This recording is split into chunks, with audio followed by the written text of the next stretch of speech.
Previo a darles el uso de la voz a nuestras comentaristas. Pues miren, la Autoridad Electoral del Estado de Jalisco elaboró y aprobó en mayo de 2022 un plan ejecutivo para la construcción de lineamientos de paridad y acciones afirmativas para el proceso electoral 2023-2024. Esta publicación tiene la finalidad de ser una guía en la implementación de medidas compensatorias en materia indígena para las personas de la población LGBTQI+, y personas con discapacidad, con el objetivo de compensar las desventajas históricas que dichos grupos han sufrido con el paso de los años en lo que a participación política se refiere.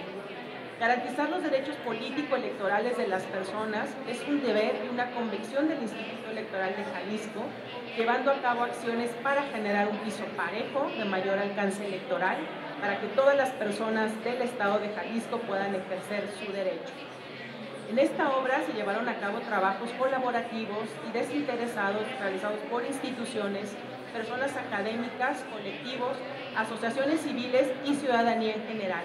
La realización de mesas de trabajo con actores clave como instituciones, organizaciones de la sociedad civil y ciudadanía perteneciente a cada uno de los grupos en situación de vulnerabilidad. Además de las estrategias y los planes llevados a cabo, el trabajo cuenta con cifras y datos de suma importancia para comprender la magnitud y el objetivo que se requiere alcanzar para el proceso electoral próximo. Los textos que el día de hoy tienen en sus manos, los vamos a invitar a que lo descarguen también, son el resultado del análisis de la información recopilada durante más de un año de actividades encaminadas a desarrollar cada una de las etapas del plan ejecutivo.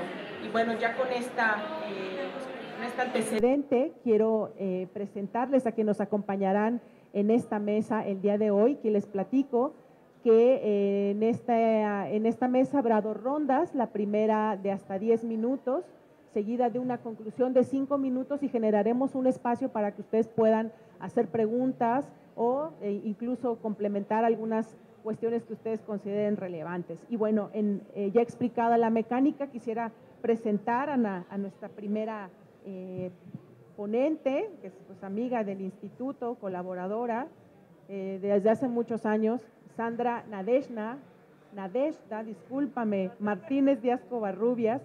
Sandra es doctora en Ciencias Sociales por el Centro de Investigación y Estudios Superiores de Antropología Social, CIESAS, sede Occidente, maestra en Ciencias Sociales y licenciada en Sociología por la Universidad de Guadalajara. Es postdoctorante en la Universidad de Guadalajara 2020-2024. Desarrolla actividades de docencia, investigación e incidencia en temas relacionados a la igualdad de género, derechos políticos de las mujeres, prevención y atención de violencias de género, en particular de violencia política contra las mujeres en razón de género, y derechos de las personas migrantes en Jalisco. Es coordinadora general del Centro de Investigación y Proyectos para la Igualdad de Género AC.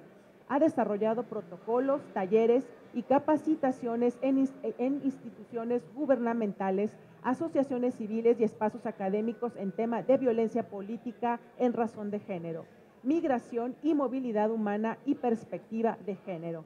Participa en redes locales y nacionales de defensoras de derechos políticos de las mujeres. Es co-coordinadora de la línea sobre participación política de las mujeres y violencia política en razón de género, contra las mujeres en razón de género, en el Observatorio Político Electoral de la Universidad de Guadalajara.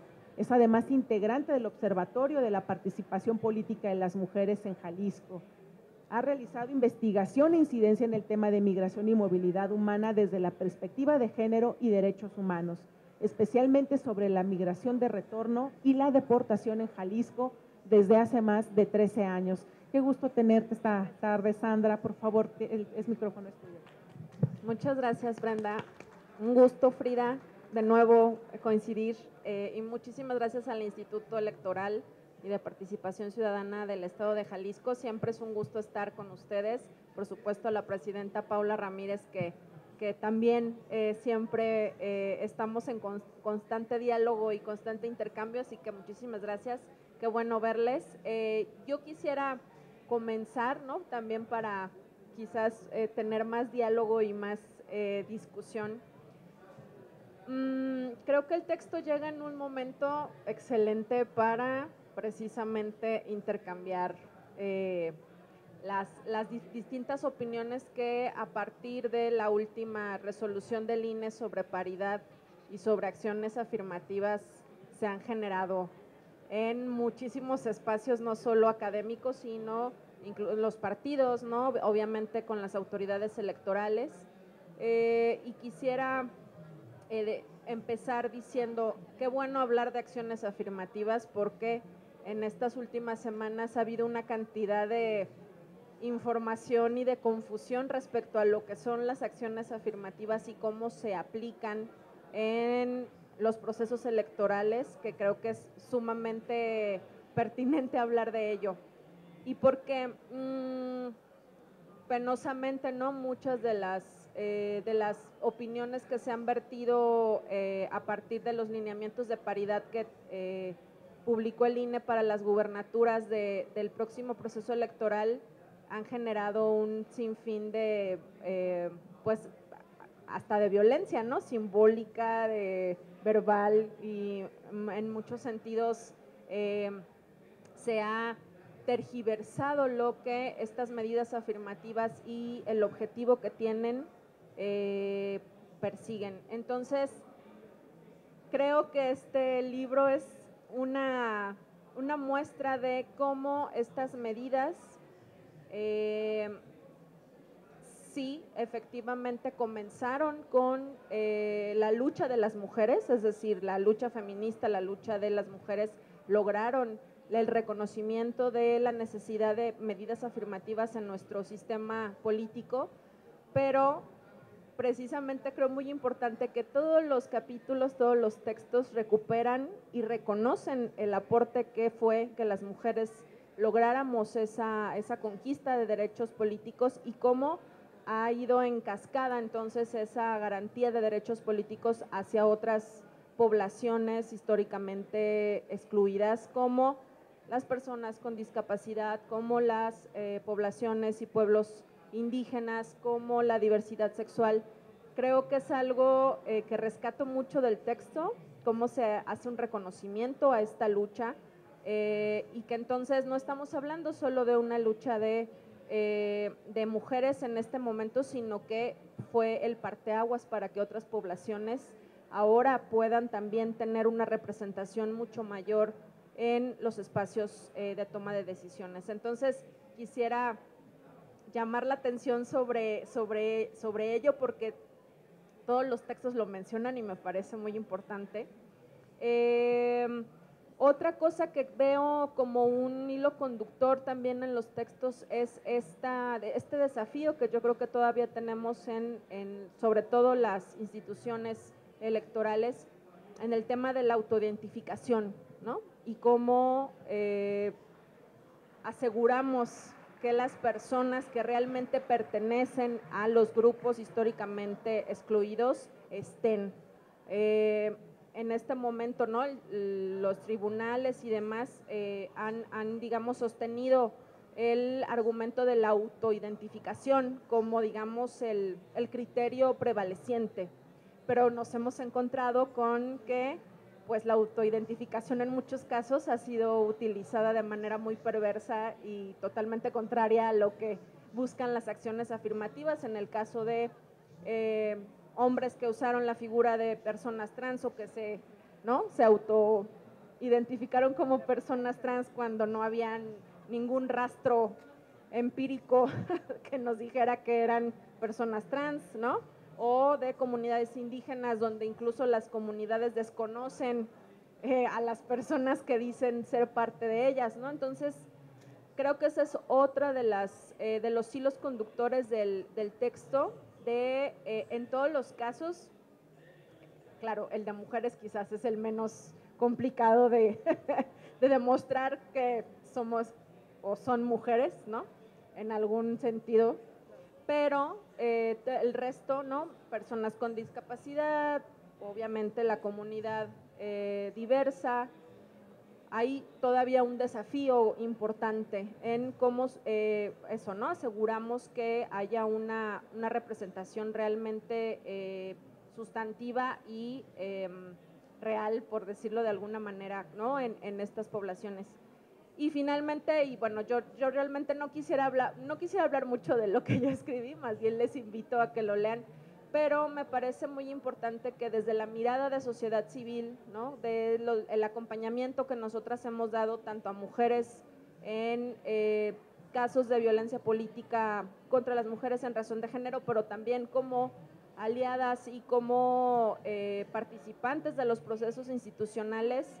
Creo que algo muy importante en este momento es, y yo lo mencionaba en el texto, la necesidad de legislar los bloques de competitividad, ¿no?, para asegurar que las candidaturas llegaran a los espacios poblacionales y que más representativos del Estado, y eso yo lo reconozco en la última reforma como un avance, ¿no? Legislar los bloques ya es un avance en términos de que ahí lo pongo, ¿no? En el proceso de 2021 hubo partidos que reiteradamente ponían las listas mal, ¿no?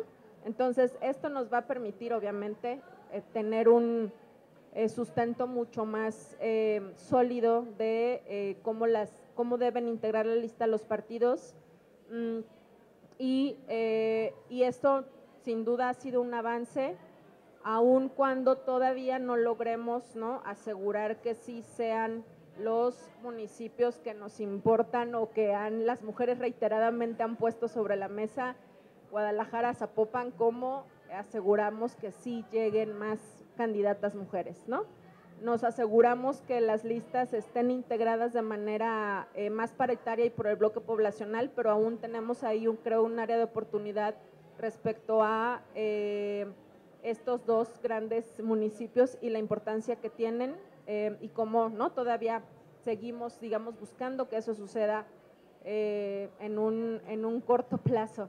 Entonces sí, ¿no?, reconocer un poco, y esto lo escribí obviamente antes de que pasara la reforma, ¿o no?, del electoral, la última del Estado, así que bueno, pues celebro mucho, ¿no?, que el instituto haya invitado a diferentes personas a escribir este texto, sobre todo por esa diversidad que hay de lenguaje, de experiencias, de casos, y bueno, pues yo aquí cierro mi comentario para seguir por acá con Frida, y muchas gracias. Muchas gracias, Sandra. Oye, pues agradezco además porque no solo participas en el libro, sino que has participado desde hace un montón de tiempo para que estas mesas funcionen, para escucharnos. Haces una relación ahorita de la lucha de las mujeres para alcanzar, son conquistas de las mujeres, hay que decirlo, que deviene la paridad en todo, pero todo había operado a través de acciones afirmativas en los institutos. Jalisco no es la excepción. Ahora nos llega una ley que lo deja de manera muy clara, que es una ley que hay que decir no ha sido ensayada porque incorpora elementos adicionales, y va a ser muy importante que después de su aplicación, después de que veamos qué tal funciona esto, las candidaturas, ¿qué sigue después? ¿Será que de inmediato se deciden a abordarlo desde la ley o nuevamente tendremos intervención los institutos electorales para ello? Y bueno, pues quiero ceder ahora el uso de la voz a la consejera Frida Libertad Licano Ramírez. Es un gusto tenerte aquí, presidenta, esta tarde. Bueno, Frida Libertad Licano Ramírez es licenciada en Relaciones Internacionales con mención de excelencia por el Tecnológico de Monterrey. Cuenta con una concentración en Derecho Internacional por la Universidad de Ciencias Sociales en Toulouse, Francia, así como una maestría en Administración Pública por la Universidad Autónoma de Chihuahua, UACH, obteniendo el grado como mejor promedio de generación y mención honorífica. Posee 2 especialidades, una en Política de la Evaluación Educativa y otra en Política y Gestión Educativa, ambas por la Flaxo. Además, cuenta con estudios de licenciatura en Derecho y doctorado en Educación. Asimismo, ha realizado diplomados en violencia política contra las mujeres por razón de género, perspectiva niñas, niños y adolescentes y democracia participativa y deliberativa. Ha sido consejera electoral para el IFE-INE en los procesos electorales federales de 2012 y 2015 y el proceso electoral local 2016. También fungió como coordinadora de participación ciudadana del Instituto Estatal Electoral de Chihuahua. Fue coordinadora general del modelo de Naciones Unidas sobre la crisis de los refugiados en la asociación Mukira AC, un proyecto para la Embajada de Estados Unidos en México, y ha sido miembro de diversas asociaciones como la Contraloría Ciudadana y Estudios Públicos para el Desarrollo AC de 2015 a la actualidad, y del Consejo Estatal para garantizar el derecho de las mujeres a una vida libre de violencia de 2013 a 2016. Fungió como coordinadora de asesores de la Dirección General en el Instituto de Seguridad y Servicios Sociales de los Trabajadores del Estado, ISSSTE, de 2017, y de 2013 a 2016 fue coordinadora de asesores de la Secretaría de Educación, Cultura y Deporte del Gobierno del Estado de Chihuahua. Simultáneamente ha sido catedrática en diversas instituciones educativas, ponente en distintos espacios académicos y de investigación en materia de democracia, participación ciudadana y educación, así como colaboradora en periódicos, revistas y libros sobre elecciones, democracia y cultura cívica. Cabe destacar que en el año 2009 obtiene el primer lugar estatal de ensayo universitario. Actualmente es consejera electoral del Instituto Estatal Electoral del Estado de Chihuahua. Además, es presidenta de la Asociación Mexicana de Consejeras y Exconsejeras Estatales Electorales, AMCE, e integrante de la Red Nacional de Consejeras y Consejeros Electorales por una Democracia Incluyente, RENACERI, y además de la Red Nacional de Ciudadanía y Organizaciones por la Educación Cívica, AC, Red Cívica. Consejera, presidenta, bienvenida.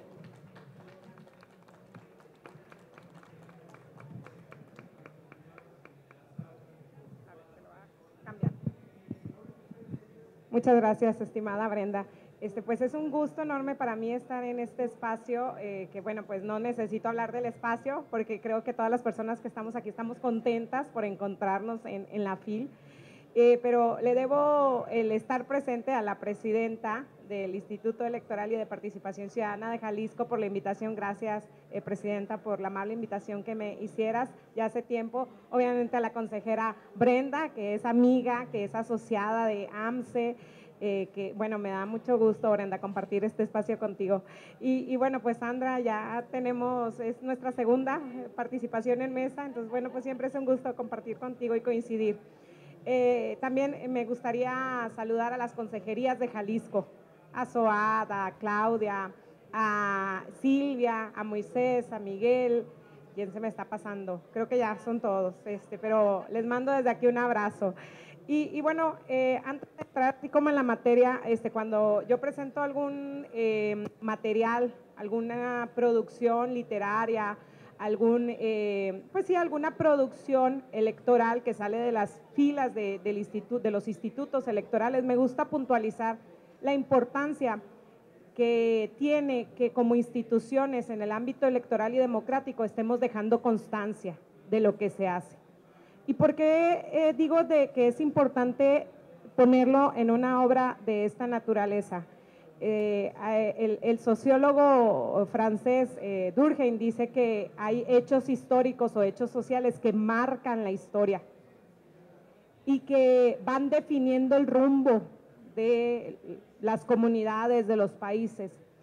Y a veces podemos estar siendo testigos, personas testigos de algún acontecimiento y no darnos cuenta que era trascendental para el desarrollo futuro de nuestra comunidad hasta que pasa el tiempo. Pero hay veces que no lo dejamos plasmado y ni siquiera percibimos que fuimos parte de la historia. Y yo creo que si en algún momento ha cambiado la historia de nuestro país, es precisamente con las reformas político-electorales y con todas estas acciones, medidas, cambios que se han generado en materia electoral. Entonces, a mí me parece muy importante que el instituto le destine energía, porque es mucha energía la que tiene un material de este tipo, que le destine recursos, de todos los tipos de recursos, para tener hoy en nuestras manos este volumen que habla sobre acciones afirmativas. Pero además, este tipo de documentos nos permiten dejar constancia de que venimos sobre hombros de mujeres y hombres gigantes. ¿A qué me refiero? Bueno, que hay personas que nos anteceden, que han dejado también mucho compromiso, que han dejado también mucha fuerza, pero también muchos que han dejado su vida para alcanzar los derechos de los que ahora gozamos las demás personas. Entonces, este tipo de documentos también nos permiten hablar de eso, de los costos que ha implicado los avances en materia de derechos humanos y también dejar constancia de que Roma no se construyó en un día. ¿Qué quiere decir? Pues que vamos paso a paso, nada ha sido disruptivo en esto de acciones afirmativas y alcanzar nuestros derechos humanos y garantizarlo para todas las personas que conformamos una comunidad, pues se ha ido construyendo, ¿no? Y esto ha llevado tiempo, ya ha llevado esfuerzo, ya ha llevado que se vayan tejiendo, o ha implicado que se vayan tejiendo las voluntades infinitas de muchas personas para que estemos ahora en el piso que nos toca estar. Y luego hablar de la pertinencia de esta obra y del tema que presenta, pues yo creo que como personas que nos dedicamos al ámbito electoral, seguramente coinciden conmigo en que la democracia hoy por hoy no puede ser entendida sin sus apellidos. Es decir, tenemos que tener una democracia paritaria, ¿no? Ya, es su apellido, ya no se lo podemos desprender, igualitaria, justa, incluyente y participativa. O sea, ya la democracia no puede caminar sin sus apellidos. O sea, tenemos que conducirnos en esa ruta y todo lo que pase que sea contrario a esto debemos de ponerle mucha atención. ¿Por qué? Porque obviamente pues estamos amenazados por ciertos retrocesos, ¿no? O sea, no podemos ser ingenuos de que también podríamos tener ciertos retrocesos y entonces debemos de tener nuestra vista siempre puntual en que vayamos avanzando en la ruta idónea. Y pues también yo traigo aquí algunas anotaciones, ¿no? La obligación que tenemos como instituciones, no solo de realizar estudios, sino esto que hizo Jalisco, que yo le reconozco ampliamente, generar un plan ejecutivo para sus acciones afirmativas. O sea, a ver, con la dinámica que traemos las instituciones electorales, ¿no? Con las inercias que traemos, con nuestros calendarios que ya sabemos que son saturados, o sea, que se hayan dado el tiempo para generar un plan ejecutivo y seguirlo durante muchos meses, convocar a bastante personas de la ciudadanía, colectivas, colectivos, organizaciones, pues verdaderamente es un acto que debe de celebrarse. Y todo eso pues queda plasmado aquí. Entonces, esta es una invitación para que lean la obra que ahora nos presenta Jalisco y reconocer, Presidenta, reconocer al Consejo todo el esfuerzo que ha implicado la emisión de acciones afirmativas. No sé si ya las votaron sus acciones afirmativas. Bueno, pues seguramente como en todos los soples del país fue una tarea ardua y compleja, ¿no? Y todavía no termina. Vamos a ver qué viene en las próximas semanas. Ahora, respecto ya a la obra, hay datos que a mí me parecen muy importantes resaltar y que creo que son idóneos que los comentemos aquí, porque una de las articulistas, Gema, que también es asociada a AMCE, Gema, que ha participado en diversas temáticas que son de nuestro interés, nos presenta algunos datos de The Economist, ¿no? Esto que habla de las democracias y les pone un calificativo. Y cuando hacemos las cuentas, vemos que más de la mitad de la población en el mundo vive en regímenes híbridos o autoritarios, es decir, no democracias. Y si nosotras entendemos que la democracia o un sistema político democrático va de la mano con un sistema que garantiza los derechos humanos, entonces nos encontramos ante un peligro inminente. Más de la mitad de la población en el mundo vive en países o estados en donde no se respetan sus derechos humanos. Entonces, esta es una amenaza porque vivimos en un globo interconectado, ¿no? Esto es una amenaza para todas las personas del mundo. O sea, que más de la mitad de la población mundial ya esté viviendo en regímenes que no son democráticos es una amenaza. Entonces, tenemos que tener nuestras miras, como ya lo dije, para avanzar en el camino correcto y no permitir que nada ni nadie, porque pueden ser personas, impidan que sigamos avanzando en la garantía de los derechos humanos para todas las personas en el país, ¿no? Entonces, esto es algo importante que quería mencionar.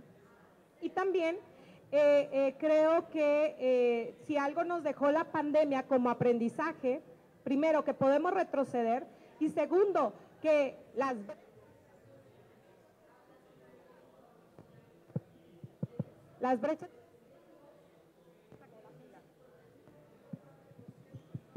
las brechas de desigualdad, cuando se amplían, a quienes afectan son a las personas que históricamente se han encontrado vulneradas.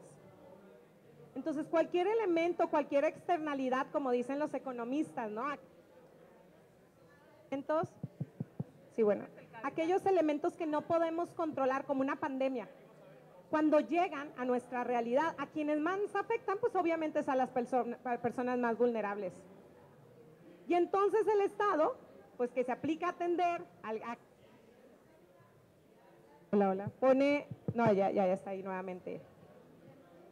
Pone en riesgo, pues entonces los avances precisamente que en materia de atención y garantía de derechos humanos de estos sectores de la población se habían avanzado. Entonces son los más amenazados, son las personas más amenazadas siempre. Y voy a puntualizar en dos grupos porque Sandra, yo sabía que ibas a puntualizar en el tema de paridad y hablar de mujeres, pero hay temas de aquí de otros grupos que se están hablando y que como tú dices son coincidentes. Y me voy a abocar a las juventudes porque hay temas de las juventudes que me parecen muy pertinentes. Por ejemplo, esta idea que tienen las juventudes de que participar no vale la pena. Pero ya no es propio de las juventudes. O sea, ya es propio de las personas que habitan en comunidad. No se encuentran incentivadas para participar. Y bueno, si ya lo hablamos de la lucha por garantizar derechos humanos, pues las personas no se sienten motivadas. Entonces yo estoy hablando de amenazas que encuentran, los logros que hasta ahora hemos alcanzado en diversas materias, encuentran amenazas inminentes, nos encontramos ante riesgos muy puntuales que debemos de tener la mira en ellos. Porque los próximos años, nuestro país, como muchos países en el continente y en otros continentes, van a enfrentar serias problemáticas del orden político y social. Ya lo estamos viendo. Y nuevamente, ¿quiénes serán los grupos más afectados? Los grupos que están en alguna condición de vulnerabilidad o que históricamente han sido vulnerados. Entonces, es un tema que debemos de prestar atención. Y hablando de elecciones en particular, este tema que habla también Gema, de que el 64% de las personas jóvenes dicen haberse involucrado en alguna actividad con un fin social, pero que no está, ese porcentaje está lejano a su participación electoral, pues también nos dice que los sectores o diversos sectores de la población sí quieren participar, pero no quieren participar de elecciones. Entonces, ese es otro reto para las autoridades electorales. ¿Cómo asociar las elecciones con una mejor calidad de vida? Y voy a cerrar esta mi primera intervención para hablar de ese tema, porque con las acciones afirmativas que estamos emprendiendo en todos los institutos del país, vamos a hacer, yo estoy segura, vamos a hacer que lleguen personas de los diferentes grupos. Van a llegar personas de la diversidad sexual, van a llegar juventudes, van a llegar personas con discapacidad, van a llegar personas de pueblos y comunidades indígenas, ya estamos, las mujeres ahí. Pero vamos al siguiente paso, y la agenda de estos grupos. ¿Cómo le vamos a hacer para que estos grupos que lleguen al poder verdaderamente traigan una agenda del grupo al que pertenecen y representan? Porque si no, sería otro desincentivo en los próximos años para estos sectores amplios de la población que no están participando. ¿Qué vamos a hacer para que las personas que lleguen mediante las acciones afirmativas lleven con ellas una agenda propia de sus grupos? Y que no cedan ante los intereses que sabemos todas, todos, que hay en los congresos, ¿no? En los órganos de gobierno en general. Entonces, yo creo que va a ser el próximo reto, porque si no atendemos también este tema ya de manera urgente, las agendas que se van a construir una vez que lleguen las personas por acciones afirmativas, entonces poco vamos a lograr avanzar, pero no solo eso, podríamos retroceder. Nos pasó con las mujeres. Este proceso electoral, traemos un tema con los municipios derivado del proceso electoral anterior en todo el país, también lo dice el libro. O sea, no solo pasó en Jalisco, voltean a Chiapas, voltean a Chihuahua, voltean a Baja California, volteamos a Yucatán, y las presidencias municipales, las personas titulares que eran mujeres, disminuyó el número de 2018 a 2021. Entonces, tenemos que estar atentos a las agendas que se construyan a partir de 2024 con la llegada de las personas producto de acciones afirmativas. Porque deben de construir agendas propicias, apropiadas, oportunas, pertinentes para los sectores de población que representan. Y eso es tarea de todas y de todos. también de los órganos electorales. Quizá en menor medida, pero tenemos que estar ahí, porque si no, nuevamente se volteará contra nosotros, o o sea, va a ser otro riesgo que vamos a tener que enfrentar en los próximos procesos electorales. Entonces, bueno, hasta aquí mi primera intervención y ya entraremos en el diálogo.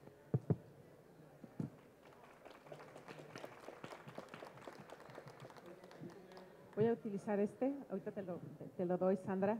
Gracias, Frida, por tu participación. Bueno, ya pusiste aquí, me pusiste un poco medio preocupada en el sentido de que sí hay bastantes retos, hay amenazas, particularmente ahorita que hablas de la participación y de las agendas.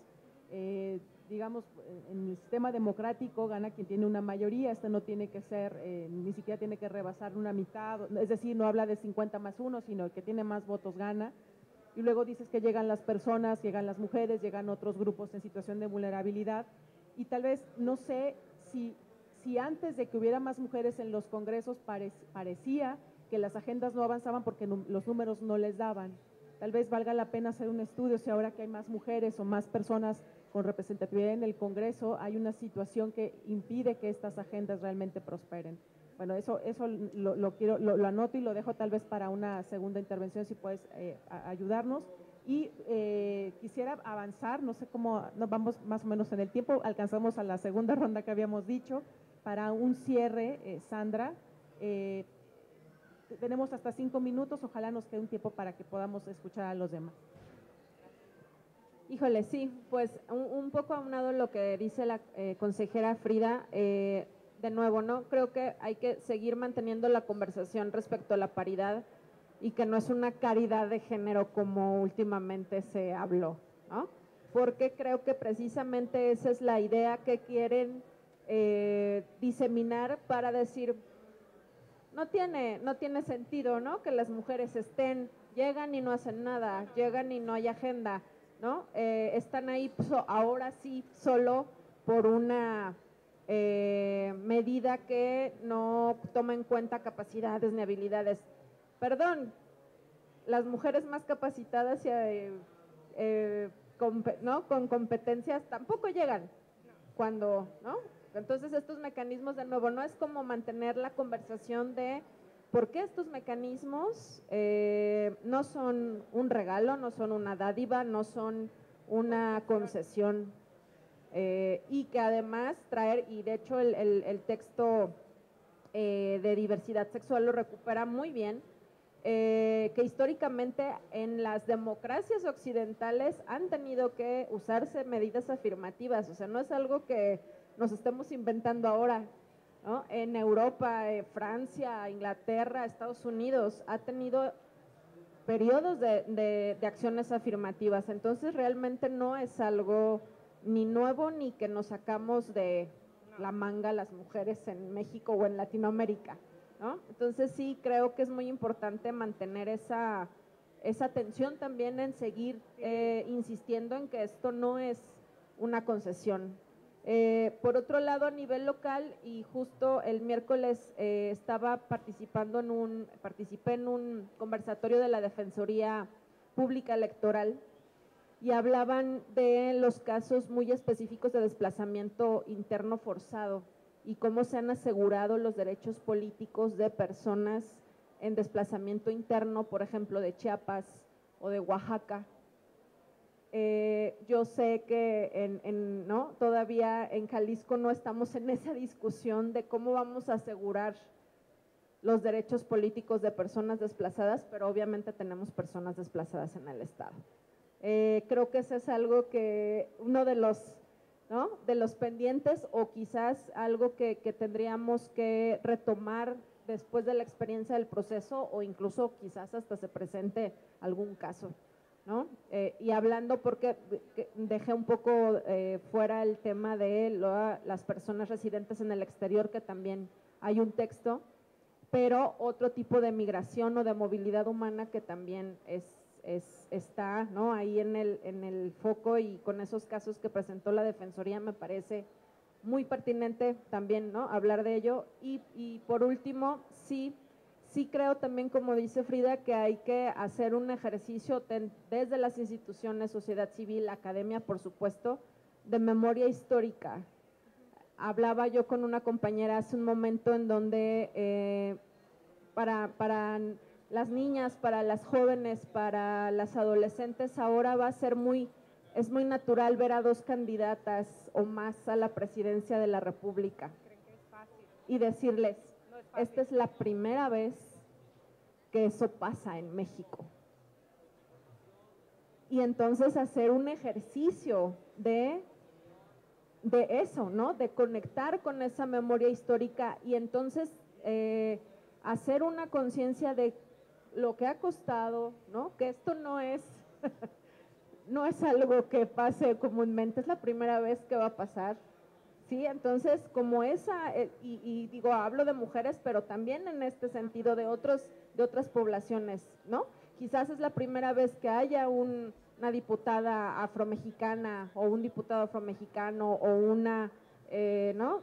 Diputada de la comunidad trans. A eso, creo que eso también nos llama mucho estas nuevas escenarios que estamos viviendo y justo conectar con las juventudes en este sentido de no perder esa memoria histórica y que la brecha, ¿no? Que no nos separe tampoco esos referentes, sino hacerlos colectivos, ¿no? Y bueno, acá lo dejo. Gracias. Gracias, lamento, fueron menos de 5 minutos, pero también quisiéramos escuchar en las conclusiones a Frida para a ver si nos da oportunidad de hacer algunos comentarios, por favor. Sí, gracias, Brenda. Sí, efectivamente. A ver, esto de la agenda no es culpa, o sea, que no se estén construyendo agendas, no es culpa de las mujeres que llegan al poder, o sea, eso era la base, ¿no? Eso era lo indispensable.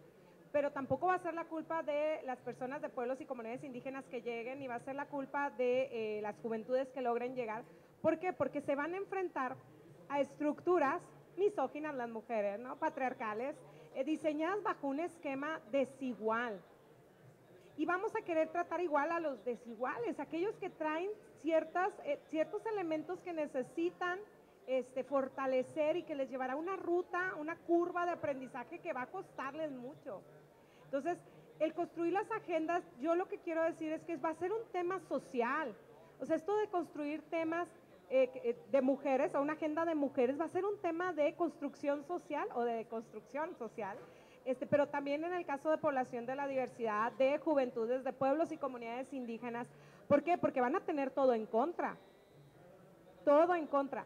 Y no es que logren que cambie una ley, porque una reforma no va a ser suficiente. O sea, si checamos los datos del INEGI en términos de violencia, por ejemplo, pensaríamos que la violencia contra las mujeres está disminuyendo y se está incrementando.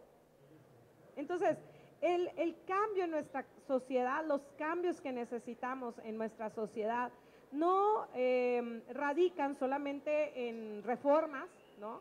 En que lleguen estos sectores, sino que verdaderamente logremos como comunidad, como sociedad, construir agendas propias para estos grupos, para que tengan cabida en nuestro sistema político democrático. Esta es la base, o sea, a lo que me refiero es que esto es el primer peldaño. ¿Qué vamos a hacer después para que verdaderamente nuestra sociedad cambie y sea una sociedad más incluyente, más inclusiva, más igualitaria, para que sea una sociedad participativa, ¿no? Y entonces a todas y a todos recae en nosotros la responsabilidad de hacer que nuestra democracia cambie. Y yo creo ahí que los órganos electorales tienen mucho por hacer.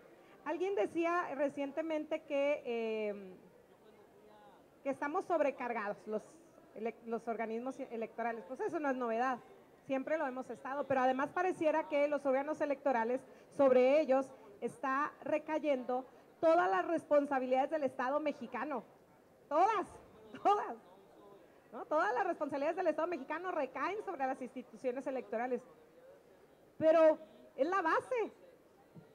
Pues si nosotros organizamos la contienda por el poder, ¿no? Entonces, yo sí creo que vamos a tener mayor responsabilidad, en los próximos años y más derivado de las acciones que estamos tomando como órganos electorales, pero debe de ser un acto responsable, incluyente. Hay que hacer partícipe, como lo está haciendo Jalisco, a las organizaciones, a los colectivos, a las colectivas, a las agrupaciones. A mí me asombró hace poco, también por invitación de la presidenta de Brenda, estar con ustedes hablando sobre su observatorio de participación política, porque foro al que voy ya hablo del observatorio de participación política de las mujeres de Jalisco.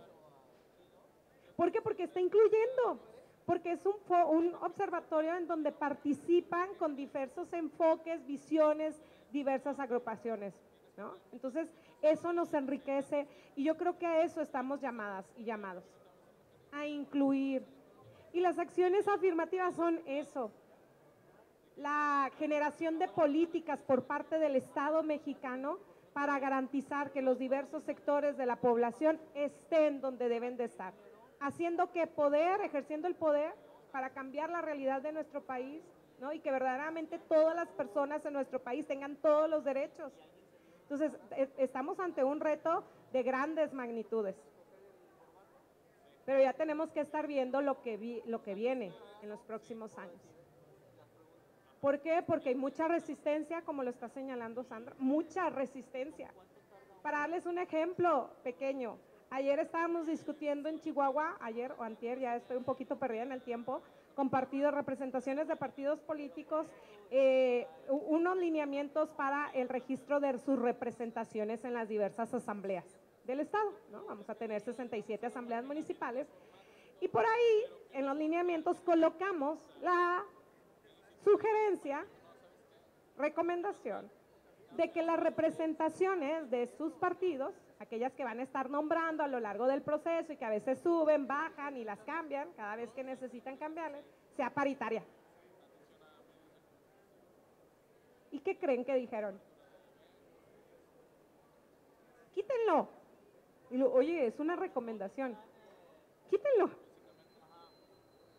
Y entonces hacemos como este acto reflexivo y dices, oye, a ver, ¿cuántas representaciones están aquí? No, pues están 5 partidos que llegaron. Ninguna era mujer. Evidentemente nos encontramos frente a resistencias. Las resistencias no van a parar, se están incrementando.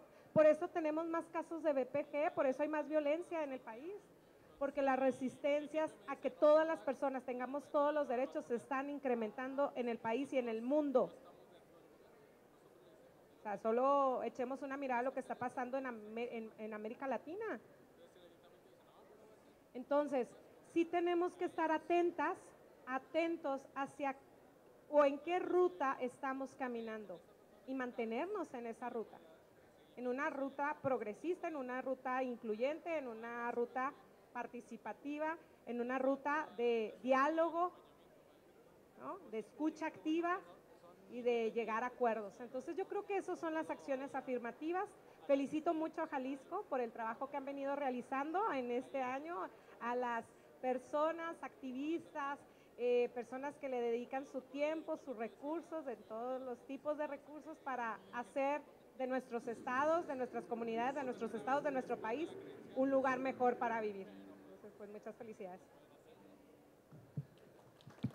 Muchas gracias. Gracias, Frida, por esta reflexión final que nos deja únicamente con 5 minutos para poder concluir. Y se pasó rapidísimo, me encantó escucharlas además. No sé si alguien tenga alguna pregunta, creo que da solo espacio para que haya una pregunta, alguna reflexión. Si no la hay, pues aprovecho pues para agradecer nuevamente a Sandra, a Frida por acompañarnos esta tarde. La próxima vez vamos a procurar que sean 2 horas para poder comentar con… Lo que pasa es que sí, pusieron tantas cosas sobre la mesa y luego tomo notas que van generando como discusiones que van siendo laterales, así que creo que esto es el primer paso para generar discusiones, para que podamos tener una conversación. Por lo pronto les agradecemos su presencia, están en este momento dando el libro para que ustedes tengan oportunidad de leerlo, también pueden descargarlo en la página del instituto. Agradecemos su presencia y les invitamos a que sigan acompañándonos en las actividades que tenemos aquí dentro del stand. No sin antes pedirles un aplauso para Frida, para Sandra, por esta participación muy generosa además. Muy buenas tardes. Hasta luego.